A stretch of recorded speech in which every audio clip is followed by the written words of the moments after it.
అన్నం వండడానికి ఎక్కువ సమయం పట్టదు. మెసేజ్ పంపడానికి ఎక్కువ సమయం పట్టదు. చేతులు కడుక్కోవడానికి ఎక్కువ సమయం పట్టదు. ఇలాంటి వాక్యాలను ఇంగ్లీష్లో ఎలా చెప్పాలో ఇప్పుడు చూద్దాం. దీనికి గాను మనం ఇట్ డజంట్ టేక్ లాంగ్ను ఉపయోగిస్తాం. ఇట్ డజంట్ టేక్ లాంగ్ అంటే ఎక్కువ సమయం పట్టదు.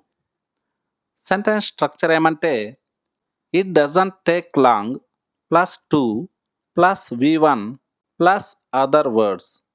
It doesn't take long plus to plus V1 plus other words.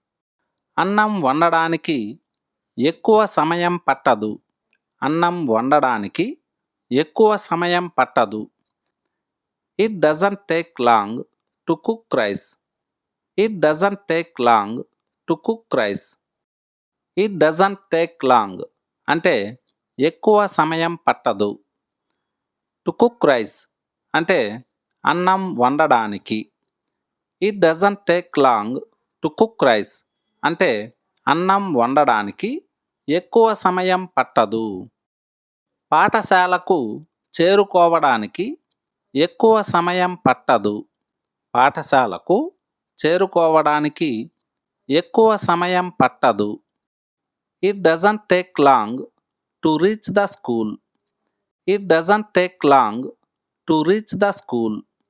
It doesn't take long అంటే ఎక్కువ సమయం పట్టదు. టు రీచ్ ద స్కూల్ అంటే పాఠశాలకు చేరుకోవడానికి. It doesn't take long to reach the school అంటే పాఠశాలకు చేరుకోవడానికి ఎక్కువ సమయం పట్టదు. నీ గదిని శుభ్రం చెయ్యడానికి ఎక్కువ సమయం పట్టదు. నీ గదిని శుభ్రం చెయ్యడానికి ఎక్కువ సమయం పట్టదు. It doesn't take long to clean your room. It doesn't take long to clean your room. ఒక కప్పు టీ తయారు చేయడానికి ఎక్కువ సమయం పట్టదు.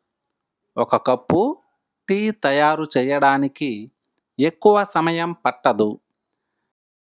It doesn't take long to make a cup of tea.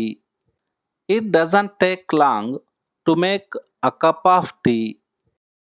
పార్క్కి నడిచి వెళ్ళడానికి ఎక్కువ సమయం పట్టదు. పార్క్కి నడిచి వెళ్ళడానికి ఎక్కువ సమయం పట్టదు. It doesn't take long to walk to the park. It doesn't take long to walk to the park. Message పంపడానికి ఎక్కువ సమయం పట్టదు. మెసేజ్ పంపడానికి ఎక్కువ సమయం పట్టదు. It doesn't take long to send a message. It doesn't take long to send a message. ఒక చిన్న చిత్రాన్ని గీయడానికి ఎక్కువ సమయం పట్టదు. ఒక చిన్న చిత్రాన్ని గీయడానికి ఎక్కువ సమయం పట్టదు. It doesn't take long to draw a small picture. It doesn't take long to draw a small picture. చేతులు కడుక్కోవడానికి ఎక్కువ సమయం పట్టదు. చేతులు కడుక్కోవడానికి ఎక్కువ సమయం పట్టదు. దీన్ని ఇంగ్లీష్లో ఎలా చెప్పాలో కామెంట్ సెక్షన్లో కామెంట్ చేయండి.